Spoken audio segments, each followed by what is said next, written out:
I'm Charlie Bright of Gold Derby, and today I'm talking with W. Kamau Bell, the director of the Showtime documentary We Need to Talk About Cosby. First question I want to ask is, when do you remember the first time you heard anything about Cosby's behavior, to say questionable behavior? I mean, I think that it's sort of hard to say. The first time, and this is not related to the assaults, but the first time I thought this man is not exactly who I thought he was when he did the pound cake speech at the NAACP commemoration of Brown versus the Board of Education. And a lot of people took that speech. Some Black people really liked that speech, but I was like, this is not America's dad. This is not the guy who wants all of us to succeed and really wants to help and wants to reach out to us. He's pushing some Black people away in that moment and not really factoring in the fact that there are circumstances that put Black people in positions in this country that we don't have control over. So for me, that was the first time I was like, this, like the bloom is coming off the rose. But I forgave him because, well, he's an old man now.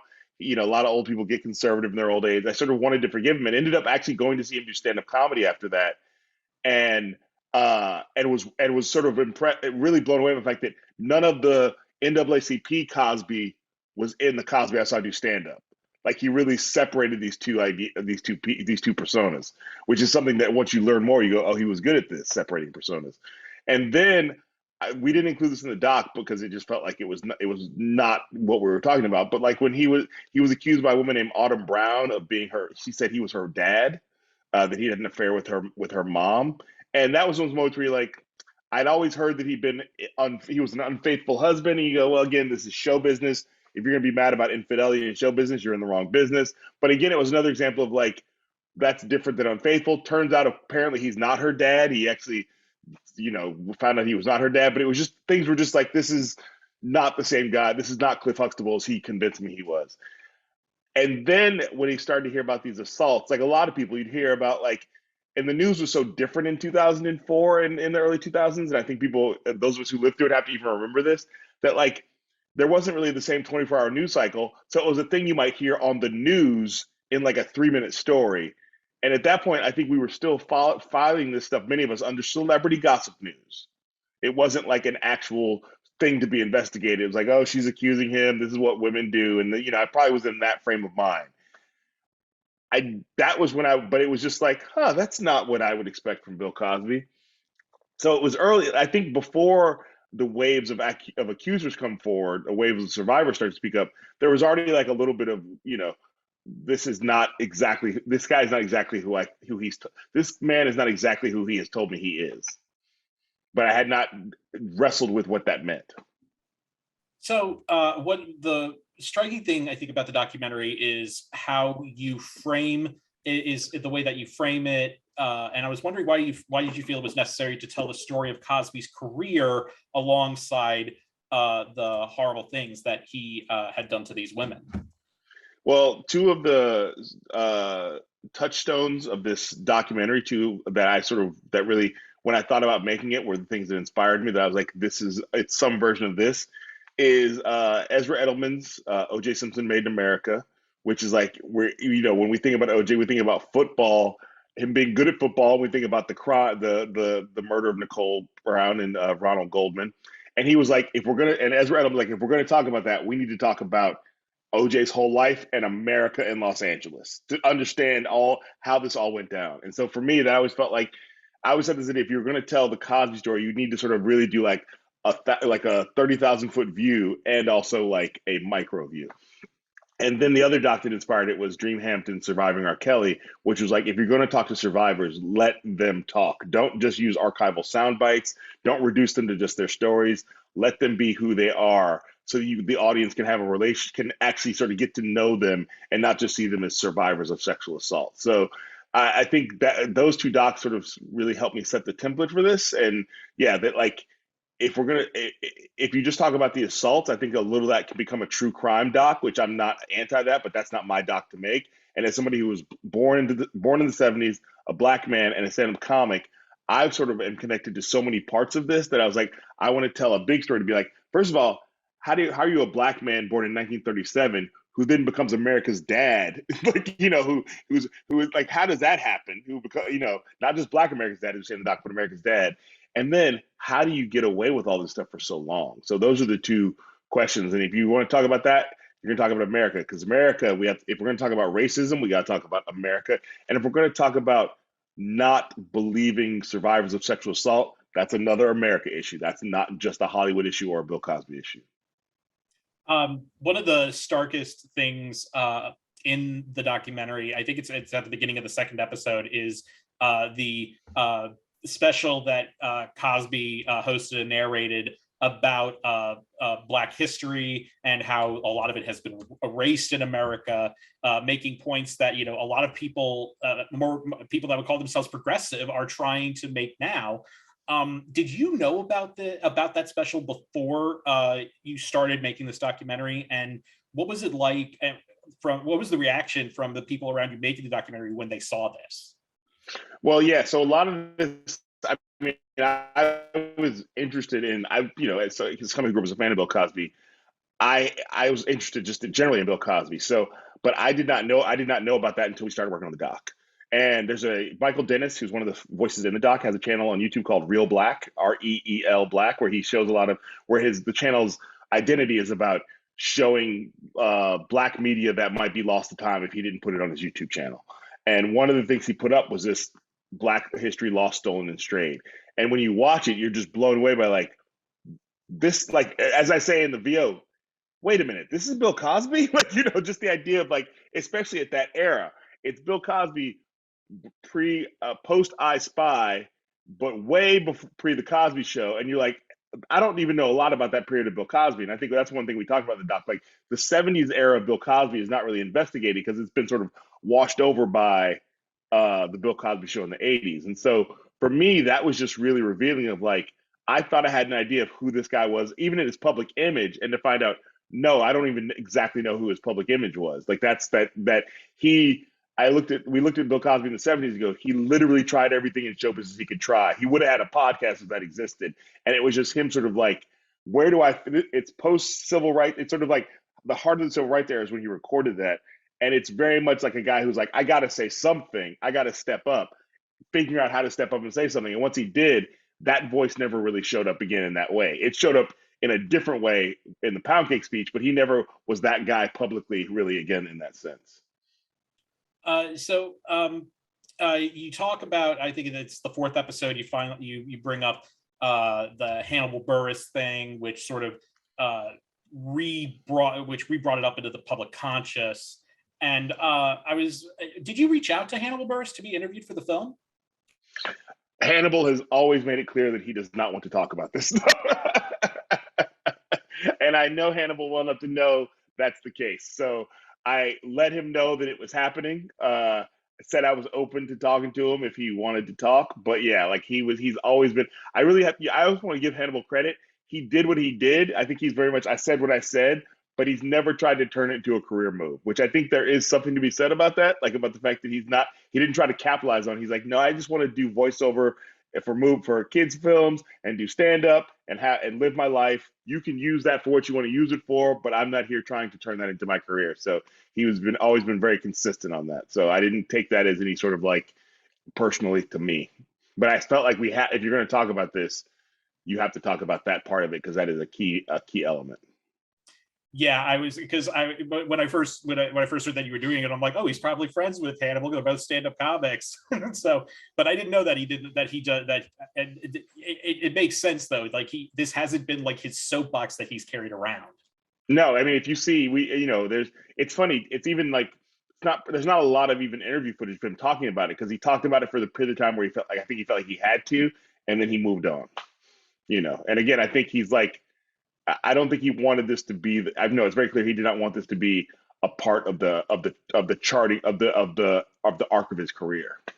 I think the funny thing about that is I think he said something. He was like, and you can hear him when he does the joke. He's like, "You don't know this?" Like it's like I thought we all knew this. Is the subtext of that thing, and it's clear that we did not all know. And even somebody like me who knew about it, but I hadn't put the math together. Of like, I think many of us were like, "There's the Bill Cosby there's the Cliff Huxtable Bill Cosby.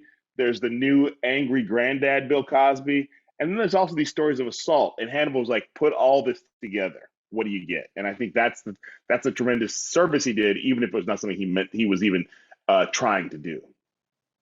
So I was wondering, I know you show it in the film, but now with the hindsight of everything and everything that's gone on with the completion of the film, I was wondering if you could go into a bit more detail about what had to be done with production and the direction of the film when the news came down that the Pennsylvania Supreme Court had vacated his conviction and his subsequent release.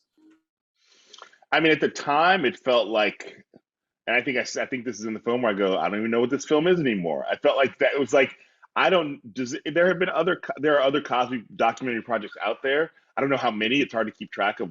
Am I hearing about the same one again, or is this a different one? But I know there's like at least one that is sitting on a shelf done somewhere. Like, but they just didn't. They couldn't figure out how to like deal with the all the news that came out about Cosby and how to incorporate that. So at that moment I was like, maybe this is just over. Maybe we're just another Cosby project that's not going to happen. And that's what it felt like. And it felt like also we already have these 4 episodes planned out. Isn't this going to upset everything? And really, once you had a couple days to sort of breathe it in and get over the shock and also see what happened in the world, it was like, no, we're still telling the same story. This is a part of the story. This is a part of the story of America not doing a good job of meting out justice in situations involving sexual assault and rape, specifically around women. It's just another example of that. And that I think if anything, I felt like let's turn up the part in this about the activism of the survivors as a way to go, if these women were lying, why would they be doing all this hard work and heavy lifting over here as activists if they were lying? They're not lying. But I just feel like it was just a way to go, these women aren't just here to tell their stories. They're here to actually try to stop other women from being sexually assaulted and raped, and they're trying to figure out ways for them to get justice. We can debate about what justice means, but one way they feel like is to overturn the statute of limitations. So it felt like, if anything, maybe we turned up the volume of the statutes of limitations in their activism section. You're not just. The documentary is not the only thing that you've been doing recently. Past several years, you've been hosting United Shades of America on CNN. I'm curious as to, are we getting another season of that show? And what sort of subjects would you like to cover on future episodes of that show? Well, it's funny you ask. I mean, people ask that all the time. Like, I heard somebody was like, "Oh, I'm so sorry they canceled that show." I'm like, it's coming back in a couple months. Like, I think that our perception of time is because of the pandemic is strange. Also, time means nothing anymore. It means nothing. Yeah. So, our new season also was supposed to premiere already, but because of the events of the world and seeing how CNN has to respond to the news, which I understand, they held it back. They held back their other shows too. So our show will be back sometime this summer. We have 7 new episodes that are coming out. So one of them that I'm excited, there's several I'm excited about. One is about California wildfires. As a Californian, I think about that a lot, and have experienced. I haven't been involved in a fire, but I'm involved in the consequences of the air getting bad and all those things. And then the other thing is we have an episode that is basically, it may be tongue in cheek, sort of entitled "Has Wokeness Gone Too Far?" That is a direct conversation and an episode about the attacks on CRT and so many people thinking that America's gotten too woke, which is a hilarious idea. So that one is a very, that's the kind of episode that I think only we can do the way we do it.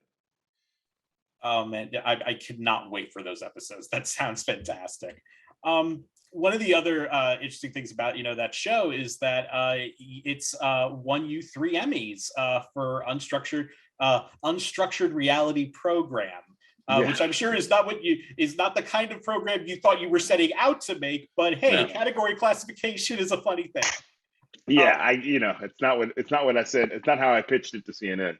I want to bring you an unstructured reality program, but I'm happy for the Emmys. Thank you to the Television Academy.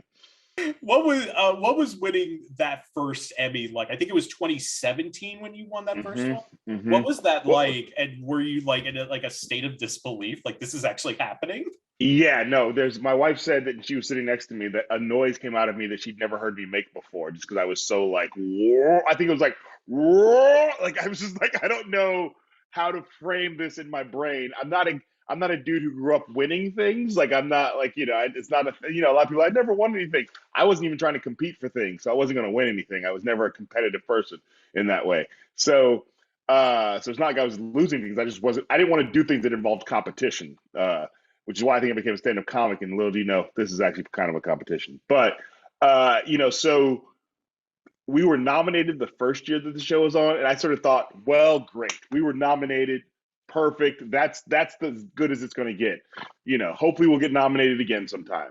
So the funny thing was is that the night before the Emmys, my boss Amy Antelis, who is great and is a super supporter of the show, basically said like, and I mean, we had like a dinner to celebrate the nomination, and she's like, and look, we're not going to win, but that's fine. And I was like, did they pass her the envelope already? Like, so in my mind, I think she was just sort of preparing us for the fact that like, don't expect that you're going to win. Don't get up there all like, she's like basically just trying to say, really just feel happy to be nominated. I was like, got it. But I thought maybe I don't know how this works. And so I really was like, had divorced my mind from the fact that it would happen. And then it's also the hilarious fact that LL Cool J is the one who presented the Emmy that year to us. And so I was sitting there listening to him talk, and I looked at my wife. I was like, I can't look up there. I'm just gonna sit here. And I heard him go, and the Emmy goes to, and he laughs and does like, maybe he even licked his lips. I didn't see it, but he did the LL. He did that sort of. I was like, why is he laughing? And he goes, United Shades, and that's all I heard. And I just like I couldn't process, how is that? How am I winning a trope? Like I didn't get into this business for that. I just wouldn't have ever dreamed of that direction. I just wanted to be employed and make good things. And so the idea that I was like, I'm going to go on that stage and have this thing for the rest of my life, it was just, I hadn't prepared myself for it. So, as I said at the time, like, I was like, the thing I did do that sort of like when we brought it home, we had a party and just invited all of our friends and community over just to hang out with the Emmy. Just because I was like, I have to make this thing real, and I also have to sort of demystify it by letting my friends and family just touch it and take pictures of it. But yeah, it was absolutely like a true highlight of my career. Is first of all getting to go, but also I was not in this for the trophies, but I got to be honest, my kids think the trophies are pretty cool, so therefore I think they're pretty cool. Well, W. Kamau, thank you so much for joining us. We wish you all the best this Emmy season. And to all our viewers, please subscribe, please like this video, smash that subscribe button, and don't forget to go to goldderby.com to make your Emmy predictions. Thanks so much. Thank you.